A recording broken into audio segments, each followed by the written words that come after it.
Hi students, welcome to the class again. So today we will be discussing about types of vector.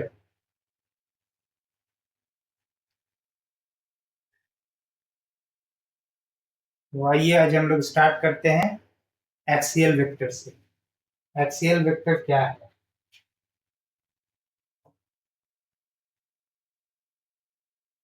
Axial vector की जब भी बात होती है तो आप समझ लीजिए ये vector has the rotational effect. मतलब जहां भी रोटेशन इन्वॉल्व होगा जिस वेक्टर्स के साथ या जो वेक्टर रोटेशनल मोशन प्रोड्यूस कर रहा है वैसे वेक्टर को हम लोग एक्सियल वेक्टर कहते हैं। तो ये एक्सियल वेक्टर बेसिकली आपको इसका नेम ऐसे पड़ा है कि जिस डायरेक्शन में वो वेक्टर पॉइंट करता है उस डायरेक्शन को एक्सिस बोल रहे हैं। सो दैट इज व्हाई इसका नाम एक्सियल वेक्टर रखा गया। जैसे आप किसी जब टॉर्क लगाते हैं किसी ऑब्जेक्ट पे, ऑब्जेक्ट में आप रोटेशन क्रिएट करते हैं, तो ये जो वेक्टर होगा जिस जो टॉर्क वेक्टर होगा that will be axial vector. And ये रोटेशन किसी एक्सिस के अबाउट होगा तो उस एक्सिस को हम लोग एक्सिस ऑफ रोटेशन कहते हैं। एग्जाम्पल में आपका टॉर्क है, कपल है, मोमेंट ऑफ मोमेंटम है, एंगुलर मोमेंटम है, देयर आर सो मेनी।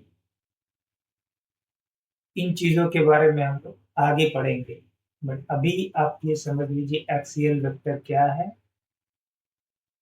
और एक्सियल वेक्टर का डायरेक्शन कैसे फाइंड आउट करते हैं। आप यहाँ देख रहे होंगे ये जो कोई चीज है जिसका बॉडी है,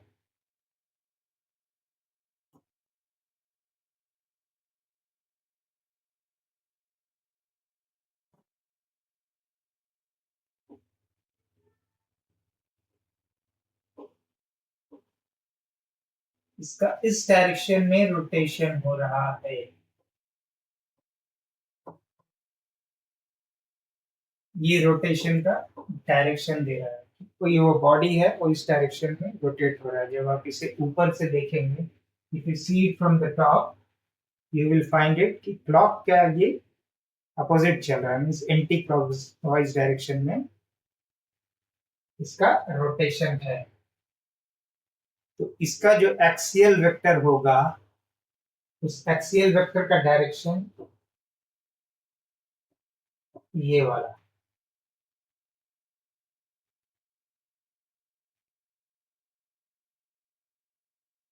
ऊपर की ओर। एक्सिस ऑफ रोटेशन जो है ये सर्कुलर मोशन में है, तो ये इसके सेंटर से पास करता हुआ परपेंडिकुलर जो है वो उस सर्किल का एक्सिस हो गया और पॉइंटिंग अपवर्ड ये उसका एक्सियल वेक्टर हो गया। सेम वे जब ये डायरेक्शन जब क्लॉकवाइज होता है, जब आप ऊपर से देख रहे हैं इसे तो क्लॉकवाइज डायरेक्शन में है, तो इस एक्सियल वेक्टर का डायरेक्शन डाउनवर्ड है। तो इसको अब निकालते कैसे, आप कैसे डिटरमिन करते हैं कि इसका इस वेक्टर का डायरेक्शन क्या होगा? तो इसका एक मेथड है, there are so many methods. एक मेथड आपका ये है राइट हैंड थंब रूल। इसमें आप करते क्या है कि आपका ये पाम है, जिस डायरेक्शन में रोटेशन हो रहा है आपको पाम ऐसे रखना है, राइट हैंड का palm, right hand not left hand. Right hand का पाम आपको वैसे रखना है और जिस डायरेक्शन में रोटेशन हो रहा है उस डायरेक्शन में आप फिंगर को कर्ल कीजिए। तो ये जो थंब का जो डायरेक्शन है वही डायरेक्शन उसका एक्सियल वेक्टर का डायरेक्शन होगा। नाउ द क्वेश्चंस कम, क्या आप इस पाम को बैकवर्ड आप कर्ल कर सकते हैं? नहीं कर सकते हैं। इट मीन्स कि जब वो अभी तो इस डायरेक्शन में हो रहा है मोशन, यहां से आपका स्टार्ट हुआ और इस डायरेक्शन में हो रहा है मोशन, तो आप कर्ल कर पा रहे हैं। अगर इसके अपोजिट डायरेक्शन में हो रहा है तो उसके लिए क्या करना पड़ेगा आपको? आपको नीचे करना पड़ेगा। और तब आपका ये देखिए आपका इस डायरेक्शन में आपने किया, ये वाला जो है इसका एक्सियल वेक्टर का डायरेक्शन होगा। वही चीज यहाँ पे दिखाई गई है। ए वेक्टर है, बी वेक्टर है, rotation is from A vector towards B, A to B. इसने कर्ल किया तो ये वाला डायरेक्शन इसका एक्सियल वेक्टर का डायरेक्शन। अगर आपका वेक्टर ए और बी एक प्लेन में है, ये जो मैं दिखा रहा हूँ रेड कलर का, वो आपका प्लेन है, उस प्लेन में ये दोनों वेक्टर है, ए एंड बी वेक्टर। अब यहाँ रोटेशन ए से बी की ओर हो रहा है, तो ए से बी की ओर हो रहा है तो आपको ए से बी जाने के लिए आपको पाम को ये करना पड़ेगा उल्टा, फिर बी की ओर आप जाएंगे। तो ये जो डाउनवर्ड डायरेक्शन है वही उस एक्सियल वेक्टर का डायरेक्शन होगा। ये लाइन आप नोटिस कर रहे होंगे, इसको डैश लाइन दिखाया गया। ये इसलिए दिखाया गया है कि ये जो लाइन है, ये जो लाइन है, ये जो दिखा रहे हो, ये इस प्लेन पे परपेंडिकुलर है। तो we cannot show that line on this plane.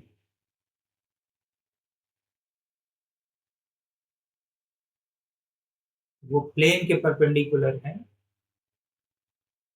इसलिए इसको डैश लाइन से दिखाया गया। अभी के लिए आप एक्सियल वेक्टर में आप इस चीज को समझ लीजिए कि एक्सियल वेक्टर का डायरेक्शन कैसे फाइंड आउट करना होता है। This is the way. Here also, if you see, your rotation is happening in anti-clockwise, so you are curling it. This is your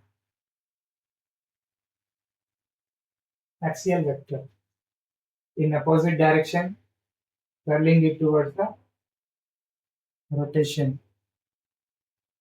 This is your axial vector का direction.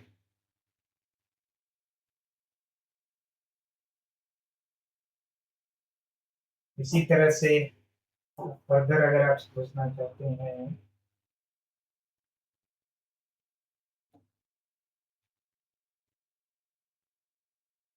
कोई particle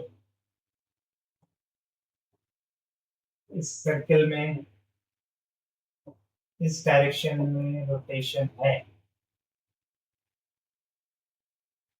तो इसका एक angular velocity होगी। तो इस angular velocity की direction क्या होगी? फिर आप वही करेंगे, आप इसको कर्ल कीजिए, कर्ल करके डायरेक्शन। तो ये देखिए, ये जो थंब जा रहा है ये आपका इस एंगुलर वेलोसिटी का डायरेक्शन होगा। कि एंगुलर वेलोसिटी से रिलेटेड आपका एंगुलर मोमेंटम आता है। जिस वे में आप लीनियर मोमेंटम को एम वी लिखते हैं, जब रोटेशन के केस में एंगुलर मोमेंटम होता है, that is called I omega. यहाँ आई मोमेंट ऑफ इनर्शिया हो जाता है उस ऑब्जेक्ट का, और ओमेगा उसका एंगुलर वेलोसिटी होता है। तो इन चीजों के बारे में हम लोग डिटेल में फर्दर आएंगे जब वो चैप्टर आएगा। अभी आपके लिए इम्पोर्टेंट है, so try to understand this concept. The other way, if you are very familiar with mechanics, अगर आप लोग करते होंगे घर में, स्क्रू खोलते होंगे, तो स्क्रू जब भी खोलते होंगे तो आप देखते होंगे जब आप एंटी क्लॉकवाइज घुमाते हैं स्क्रू खुलता है ऊपर की ओर। तो मतलब जिस डायरेक्शन में स्क्रू खुल रहा है that is the direction of your axial vector. जब आप उसको टाइट करते हैं, जब आप क्लॉकवाइज जब घुमाते हैं, जब आप उसे क्लॉकवाइज घुमाते हैं तो स्क्रू अंदर की ओर जाता है। इट मीन्स जब क्लॉकवाइज ऊपर से आप कर रहे हैं, डाल रहे हैं, तो इसका एक्सियल वेक्टर का डायरेक्शन नीचे की ओर। So this is also other way understanding it. So whichever way is convenient. अभी आप लोग देख लीजिए ये मुझे अडॉप्ट करना है, क्या करना है, और उसी बेसिस पे आप आगे बढ़िए सो दैट मिस्टेक ना हो। किसी एक मेथड को आप मास्टरी कर लीजिए और बाकी चीज़ें हम लोग उसमें डिटेल में आएंगे जब हम लोग टॉर्क पढ़ेंगे, कपल पढ़ेंगे, एंगुलर मोमेंटम पढ़ेंगे। So we will come into more details about this vector.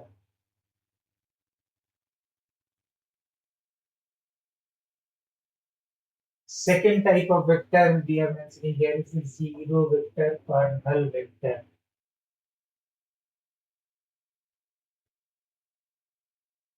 तो जीरो वेक्टर आप नाम से ही समझ रहे होंगे, नाम से ही आपको पता चल रहा है कि zero is involve in this vector. तो वो जीरो क्या है? मैग्नीट्यूड है। ऐसे वेक्टर का मैग्नीट्यूड जीरो है। इसका डायरेक्शन क्या होगा? तो जीरो वेक्टर का डायरेक्शन एनी आर्बिट्ररी डायरेक्शन। अगर मैं कुछ ऐसा लिख दूं, my zero vector is like this, तो एक चीज तो क्लियर है कि इसकी मैग्नीट्यूड जीरो है। जब आप इसका मैग्नीट्यूड ले रहे हैं तो ये जीरो आ रहा है, तो जीरो। लेकिन इस ये डायरेक्शन क्या होगा? डायरेक्शन क्या होगा?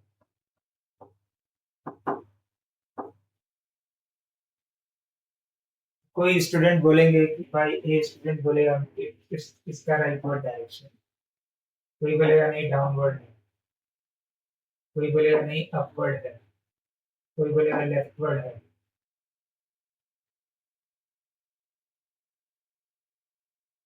किसी को हम गलत नहीं बोल सकते हैं। तो ऐसे सिचुएशन में क्या बोला जाता है कि जीरो वेक्टर का डायरेक्शन कोई भी आर्बिट्ररी डायरेक्शन जिसको हम लोग फिक्स नहीं कर सकते हैं, डिटरमिन नहीं कर सकते कि यही डायरेक्शन इसका होगा।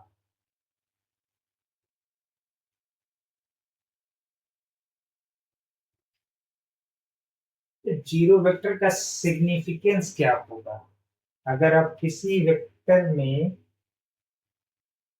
अगर ए आपका वेक्टर है, उसमें जब आप जीरो वेक्टर ऐड कर देते हैं तो ये इक्वल टू ए ही होता है। ए को चेंज नहीं कर रहा है, उस वेक्टर पे कोई इफेक्ट नहीं डाल रहा है। सेम वे, अगर ए वेक्टर है, इससे जीरो वेक्टर को सब्ट्रैक्ट कर रहे हैं, वो वेक्टर ए ही है।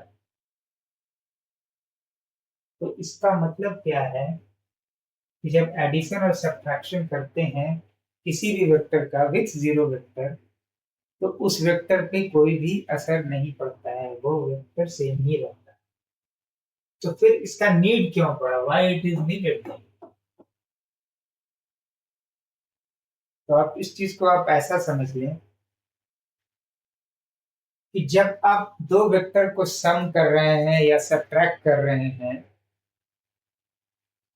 जैसे ए वेक्टर है और बी वेक्टर है, आई इन दोनों का सम अगर हमें जीरो आ रहा है तो ये जीरो वेक्टर हो गया। अगर सी वेक्टर है माइनस डी वेक्टर है, इन दोनों का सम करने पे जीरो आ रहा है, तो ये जीरो वेक्टर होगी। तो इसका मतलब ये है कि ये जो जीरो वेक्टर जो हमारा है प्रोडक्ट है, जब मैथमेटिकल ऑपरेशन करते हैं, मैथमेटिक्स आप अप्लाई करते हैं वेक्टर को एडिशन, सब्ट्रैक्शन या मल्टीप्लिकेशन में, तो वहां हो सकता है आपको रिजल्ट 0 मिले। दूसरी चीज आप ऐसा समझिए कि अगर आपके पास एक ब्लॉक है, फ्लोर पे रखा हुआ है, स्मूथ फ्लोर में, आपने इस डायरेक्शन में F1 फोर्स अप्लाई किया राइटवर्ड डायरेक्शन में, लेफ्टवर्ड डायरेक्शन में आपने F2 फोर्स अप्लाई किया।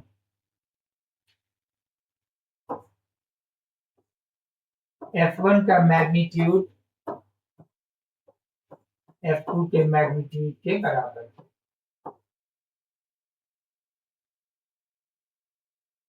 लेकिन दोनों फोर्स वेक्टर अपोजिट डायरेक्शन में, तो F1 और F2 को जब आप सम करेंगे वेक्टर फॉर्म में, तो ये आपको 0 वेक्टर प्रोड्यूस करेगा। तो इसका मतलब क्या है कि जब ऐसा फोर्स जब आप अप्लाई करते हैं F1 और F2, तो इस ब्लॉक पे अगर इसका मास m है, इस पे कोई असर नहीं पड़ रहा। असर नहीं पड़ रहा इन द सेंस इसके मोशन पे असर नहीं पड़ रहा, इसमें कोई मोशन स्टैब्लिश नहीं हो रहा है। पहले भी रेस्ट में था, अभी भी रेस्ट में।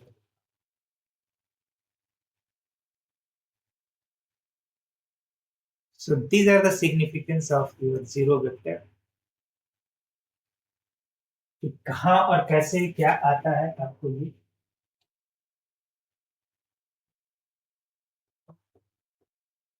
बोला जा सकता है कि भाई बॉडी है इरेगुलर शेप का, F1 लग रहा है, F2 लग रहा है, F3 लग रहा है, F4 लग रहा है, F1, F2, F3, F4, और ये इक्विलिब्रियम में है। इक्विलिब्रियम में है, इट मींस सारी फोर्स का सम जो आएगा, वेक्टर सम है, वो 0 है। तो वहां भी आपको 0 वेक्टर पोटेंशियल है। तो ये सब चीजें जब आप आगे हम लोग क्वेश्चंस करेंगे और डिटेल में काइनेमेटिक्स एंड डायनामिक्स में जाएंगे, तो धीरे धीरे आपको क्लियर हो जाएगा। फॉर राइट नाउ आपके लिए अंडरस्टैंडिंग ये होनी चाहिए कि जीरो वेक्टर और नल वेक्टर एक ऐसा वेक्टर है जिसका मैग्नीट्यूड 0 होता है और इसका डायरेक्शन आर्बिट्ररी है, जिसको डिटरमिन नहीं किया जा सकता। किसी भी डायरेक्शन को बोला जा सकता है इस डायरेक्शन में 0 तो पॉइंट कर रहा है।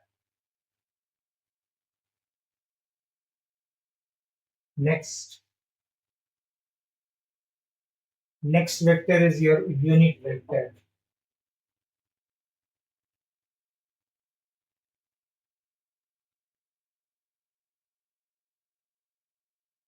तो नेम से ही आपको पता चल रहा है, मोस्टली आपको नाम से ही पता चल जाएगा कि किस टाइप का चीज है। यूनिट वेक्टर बोल रहा है, इसका मतलब क्या है कि ये ऐसा वेक्टर है जिसका मैग्नीट्यूड 1 है, जिसका मैग्नीट्यूड 1 है, 1 यूनिट। और इसको रिप्रेजेंट कैसे किया जाता है, इसको वेक्टर से अलग तरीका में हम लोग रिप्रेजेंट करते हैं, लिखते हैं। जैसे अगर मैं ए यूनिट वेक्टर लिखूं, तो we will not add arrow in, arrow हम लोग ऐड नहीं करेंगे। तो हम क्या ऐड करते हैं, इसका नोटेशन ए कैप, ए के ऊपर कैप लगा देते हैं और इसको पढ़ते हैं ए कैप। इसका मतलब क्या है कि ये जो वेक्टर है ऐसा वेक्टर है जिसका मैग्नीट्यूड 1 है। यहाँ मैग्नीट्यूड की बात करेंगे, नॉट साइन लगेगा, मैग्नीट्यूड 1 है और इसका डायरेक्शन वही है जो ए वेक्टर अगर कोई होगा, अगर ए वेक्टर है उसके डायरेक्शन में ये पॉइंट कर रहा है, इसका डायरेक्शन वही है।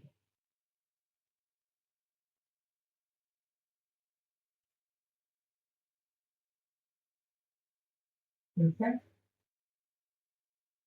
अब क्वेश्चन ये है कि यूनिट वेक्टर को बनाया कैसे जाता है, और यूनिट वेक्टर का कोई यूनिट होता है क्या? यूनिट इन द सेंस जैसे फिजिकल क्वांटिटी की जो यूनिट होती है, मीटर पर सेकेंड, मीटर पर सेकेंड स्क्वायर, फोर्स का Newton, so that way does this have any unit? आप ये जान लीजिए कि यूनिट वेक्टर यूनिटलेस होता है, इसकी यूनिट कोई भी नहीं होती। अगर यूनिट नहीं है तो डायमेंशन भी नहीं होगा, तो डायमेंशन लेस भी होगा वो।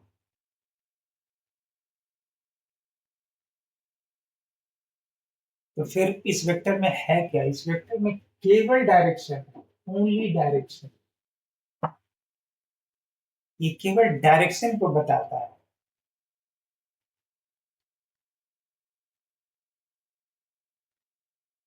अब जैसे आप समझ लीजिए ये एक्स, वाई एंड जेड हमने कोऑर्डिनेट सिस्टम बना दिया।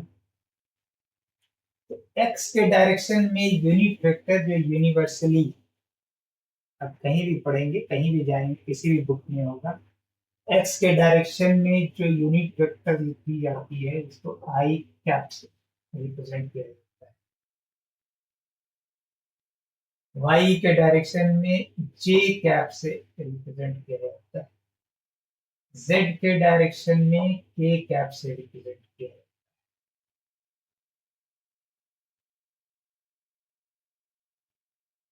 तो अगर कोई वेक्टर है, सपोज आपका ए एक वेक्टर है जिसका मैग्नीट्यूड ए है,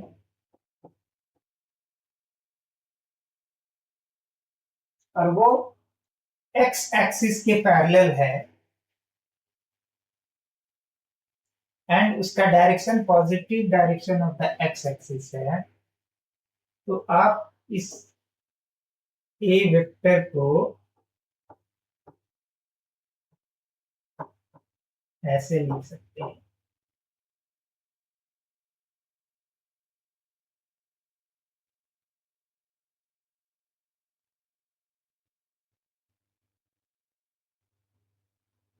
ठीक है। क्वेश्चन इज कि ये जो आपका यूनिट वेक्टर है इसको हम लोग बनाते कैसे? How to make the unit vector? Unit vector बनाने के लिए किसी भी वेक्टर को, कोई भी वेक्टर है, अगर मेरा ए है या बी है, चलिए बी आपके लिए एक वेक्टर है, और आपको बोला जाए I need unit vector in the direction of B vector, तो कुछ नहीं करना है, आप इसमें सिर्फ इसको डिवाइड कर दीजिए इसके मैग्नीट्यूड से।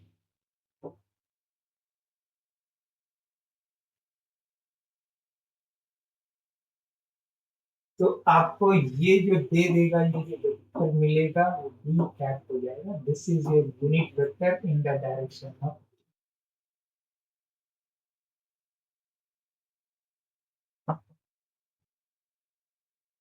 अब देखिए ये यूनिटलेस कैसे है, आप इस चीज को देखिए। अगर किसी पार्टिकल की वेलोसिटी v मीटर पर सेकेंड है, एंड v का डायरेक्शन में मुझे अगर यूनिट वेक्टर बनाना है, मैं इसके मैग्नीट्यूड से डिवाइड कर दूंगा।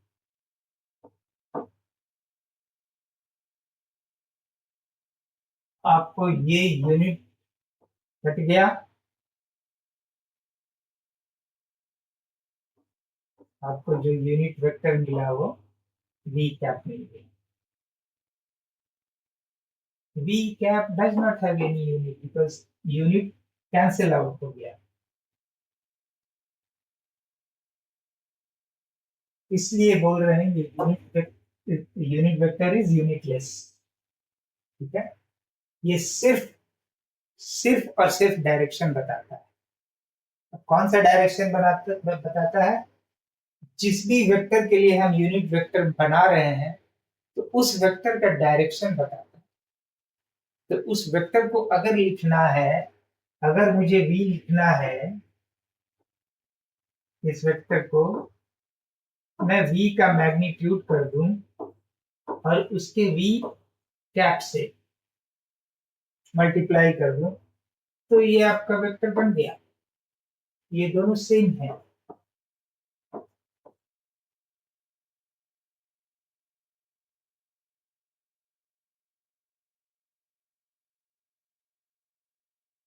ठीक है। और भी आप अगर समझना चाह रहे हैं थोड़ा सा, मैं और कुछ और मैं बता देता हूँ। हालांकि ये सब चीजें बाद में हम लोग जो वेक्टर एडिशन, सब्ट्रैक्शन, मल्टीप्लिकेशन में होंगे तो वहाँ और डिटेलिंग की जाएगी। लेकिन अभी के लिए, अगर आपका कोई भी वेक्टर सी है, एक्स वाई जेड कोऑर्डिनेट के हिसाब से चल रहा है, ठीक है ना, तो मैं बोलूं कि x1 आई और y1 ये है, ये vector c is like this. तो मुझे c का के डायरेक्शन में यूनिट वेक्टर अगर बनाना है तो कुछ नहीं, मैं इसके मैग्नीट्यूड से डिवाइड कर दूंगा। ऊपर वाला क्या है, x1 i cap y1 j cap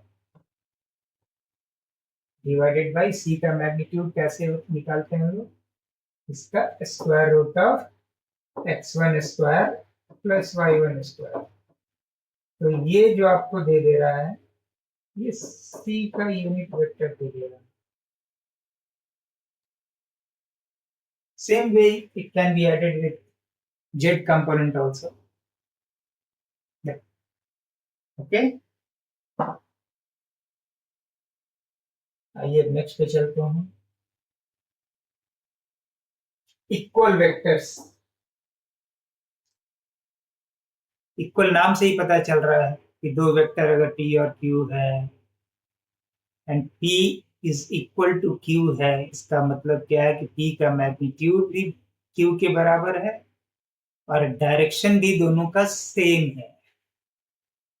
जैसे आप इस ग्राफ में देख लीजिए, अगर मैं इस वाले, ये जो वेक्टर है इसको मैं p बोल दूं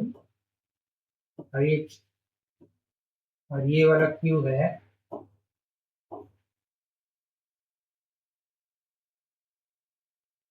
p का मैग्नीट्यूड क्या है, अब देखिए दो डिवीजन 1 एंड 2, q का मैग्नीट्यूड क्या है 1 और 2, दोनों लेंथ सेम है, तो p का मैग्नीट्यूड चलिए इक्वल हो गया। अब इसका डायरेक्शन देखिए, p भी जो आपका है इस ये p भी, p राइटवर्ड जा रहा है, p का वेक्टर का डायरेक्शन राइटवर्ड है, q का भी राइटवर्ड है।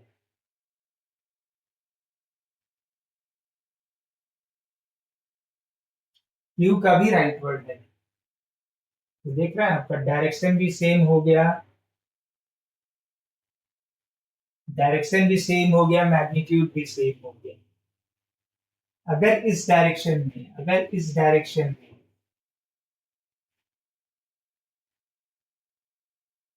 अगर इस डायरेक्शन में हम बोलते हैं कि यूनिट वेक्टर ए है, ए कैप, तो अगर आपको p लिखना पड़ता तो आप क्या लिखते, p का मैग्नीट्यूड ए कैप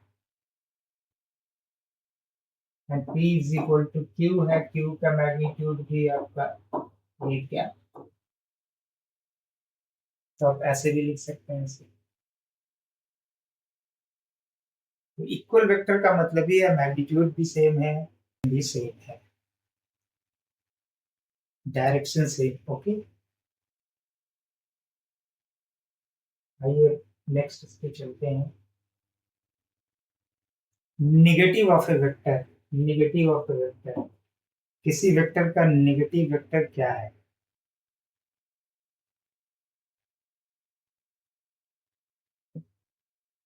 तो अगर आपका क्यू वेक्टर पी वेक्टर के निगेटिव है, तो इसका मतलब क्या है कि ये आपका अगर क्यू वेक्टर है रेड वाला,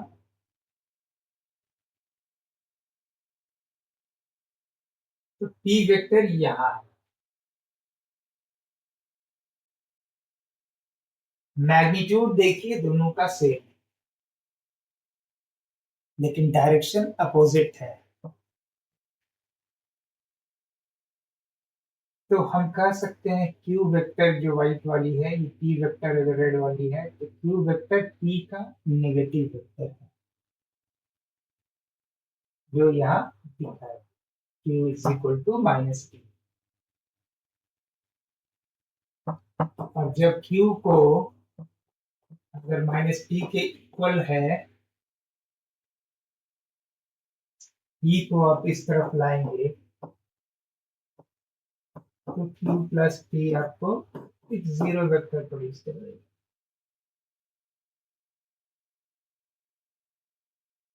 तो नेगेटिव ऑफ अ वेक्टर का मतलब ये है कि अगर दो वेक्टर है, अगर ए और बी है, तो ए और बी का मैग्नीट्यूड तो सेम है, लेकिन डायरेक्शन अपोजिट है। तो इन दोनों को जब वेक्टर सम करेंगे, तो वो कैंसिल आउट हो जाएगा, जीरो हो जाएगा। जैसे आप यहाँ देखिए, यहाँ पे देखिए रेड एरो से मैंने पी को दिखाया है, यहाँ से यहाँ तक है, क्यू को यहाँ से यहाँ तक लाया है। इन दोनों को अगर आप वेक्टर एडिशन करेंगे तो यही मिल रहा है, क्यू आपको पी को कैंसिल आउट कर रहा है। तो this is Q plus P. अगर आपको क्यू प्लस पी को रिप्रेजेंट करने के लिए बोलेगा तो रियली, तो आप दिखा सकते हैं this is Q plus P.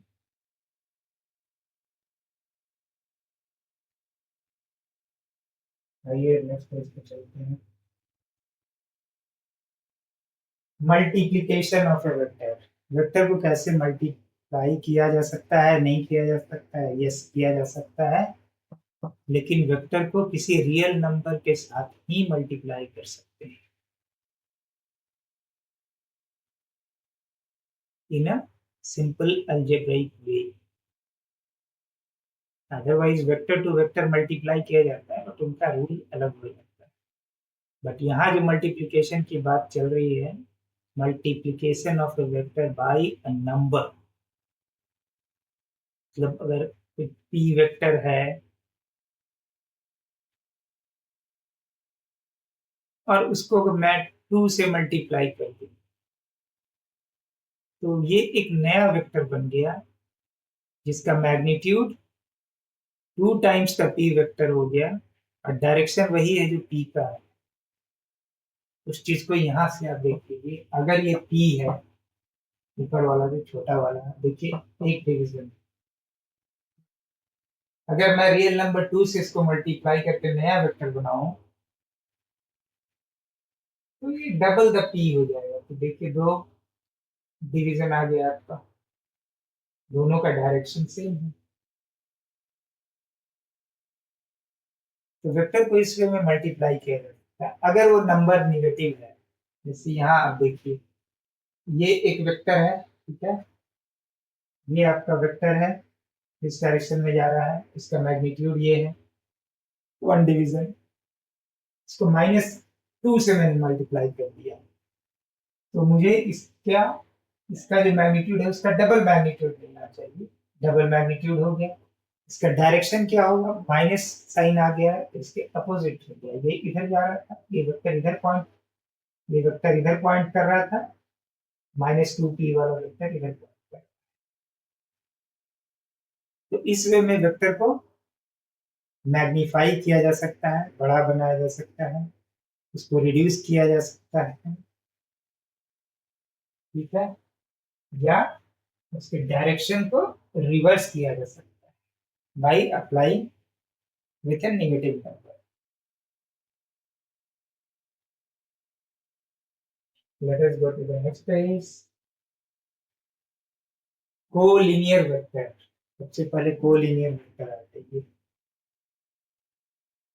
ये जो आप देख रहे हैं, ये वाला एक ही लाइन में है दोनों वेक्टर, यहाँ भी जो आप देख रहे हैं ये भी एक ही लाइन में है, केवल अपोजिट डायरेक्शन में। ये इधर की ओर, ये इधर की ओर आ रहा है, ये इधर की ओर वेक्टर पॉइंट कर रहा है। तो ऐसे वेक्टर को जो एक ही लाइन में होता है, उस वेक्टर को हम लोग कोलिनियर वेक्टर बोलते हैं। नाम से ही पता चल रहा है आपको, linear, collinear, together, linear, means in the same, on the same line. Second part is your parallel vectors. दो वेक्टर पैरेलल है, तो इट मीन्स उसका डायरेक्शन सेम है, मैग्नीट्यूड कैन बी डिफरेंट। अगर मैं बोलूँ ए और बी पैरेलल वेक्टर है, तो ये सीधा मुझे इंफॉर्मेशन देता है कि ए और बी का जो डायरेक्शन है वो सेम है।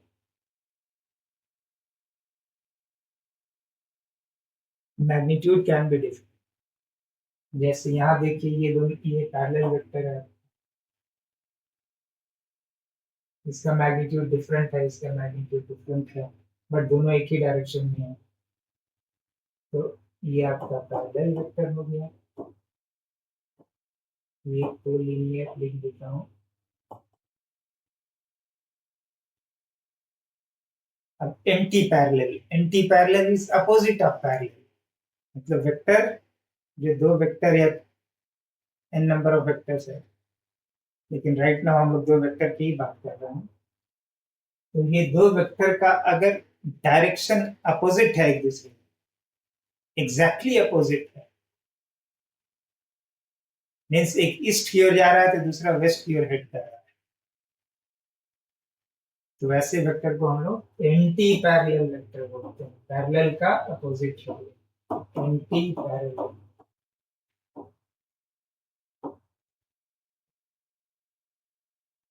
ये आप देख लीजिए, ये व्हाइट वाला वेक्टर इस डायरेक्शन में है, ये वाली वेक्टर, जो पर्पल कलर वाली वेक्टर है, वो इस डायरेक्शन में है। तो ये एंटी पैरेलल वेक्टर होती है। मतलब एंटी पैरेलल वर्ड जब आपको पॉइंट करके आता है, अगर किसी क्वेश्चन में दिया होगा कि दो वेक्टर हैं, ये एंटी पैरेलल है, तो आपके पास एक इंफॉर्मेशन ऑलरेडी अवेलेबल है कि वेक्टर का direction exactly opposite to each other, है ना। लाइक अगर मैं पेन से बता दूं, ये पेन का अगर हेडिंग वेक्टर का डायरेक्शन होगा, है ना, और इसको देखिए, एक नीचे की ओर पॉइंट कर रहा है, एक ऊपर की ओर पॉइंट कर रहा है, लेकिन दोनों एक दूसरे के पैरेलल। तो ये एंटी पैरेलल वेक्टर हो गया। इसको पैरेलल बनाना है, ये पैरेलल वेक्टर हो गया, दोनों एक ही डायरेक्शन में मूव कर रहा है। तो एंटी पैरेलल बना, एक कोई अगर वेक्टर होगा और आपको क्वेश्चन में बोल दिया जाएगा अच्छा इसका एंटी पैरेलल वेक्टर बना दीजिए उसी वेक्टर का, तो आपको कुछ नहीं करना, उसको -1 से मल्टीप्लाई करना है, क्योंकि ऑलरेडी आप पढ़ चुके हैं, जब -1 से मल्टीप्लाई करेंगे वेक्टर को लास्ट पेज पे, यहाँ आप पढ़ चुके हैं, इस वेक्टर को नेगेटिव -1 से मल्टीप्लाई कीजिएगा तो जस्ट वो उसका डायरेक्शन रिवर्स हो जाएगा।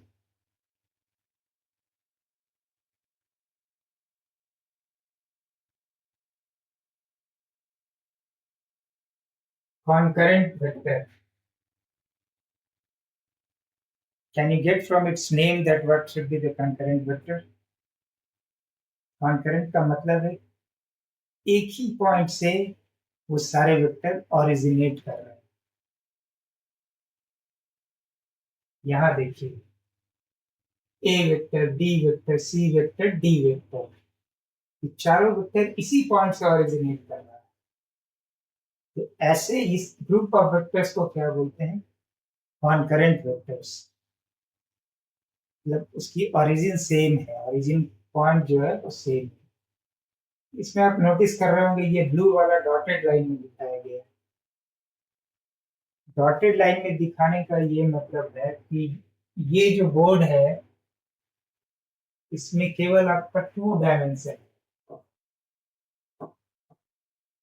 Length and breadth, same way आपकी कॉपी पे जिसपे 2 डायमेंशन है, बट आपको अगर कोई वेक्टर ऐसा दिखाना है जो इस बोर्ड पे नहीं हो, बोर्ड से नीचे जा रहा हो, बोर्ड के बाहर जा रहा हो, तो वैसे वेक्टर्स को हम डॉटेड लाइन से दिखाते हैं, जो यहाँ दिखता है। इसका मतलब क्या है कि डी वेक्टर जो है, ए बी एंड सी को सॉलिड लाइन से दिखाया गया, ए बी और सी इसी प्लेन में है, बोर्ड के प्लेन में है। डी वेक्टर दो it is originating from this point, but ये इस प्लेन में नहीं है, इस प्लेन के बाहर है। Maybe it is coming out like this.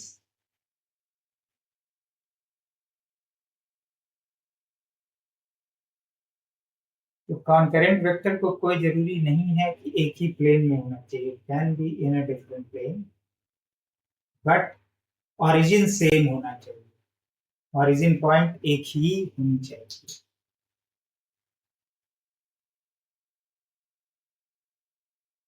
Coplanar vectors, नाम से ही पता है कोप्लेनर, एक ही प्लेन में जो सारे वेक्टर्स हैं वो कोप्लेनर वेक्टर्स कहलाएंगे। कहीं भी एक वर्ड पॉइंट होगा कि आपके पास coplanar vectors A B C D E F, आपको समझ लेना चाहिए कि वो सारे वेक्टर एक ही प्लेन में। इसका इम्पोर्टेंस आपको आगे पता चलेगा जब हम लोग आगे की स्टडी करेंगे।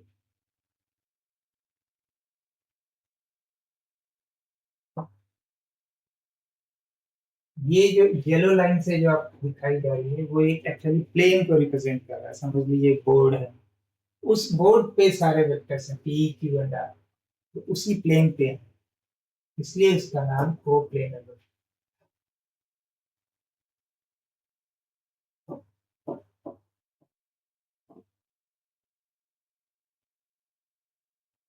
मीन्स वो उसी प्लेन में all A P Q and R, all three vectors are in the same plane.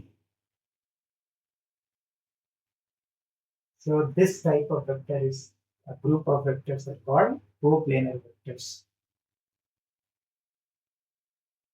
So we are ending the chapter. We are ending the chapter here. We will go further with addition and subtraction in the next lecture. Thank you.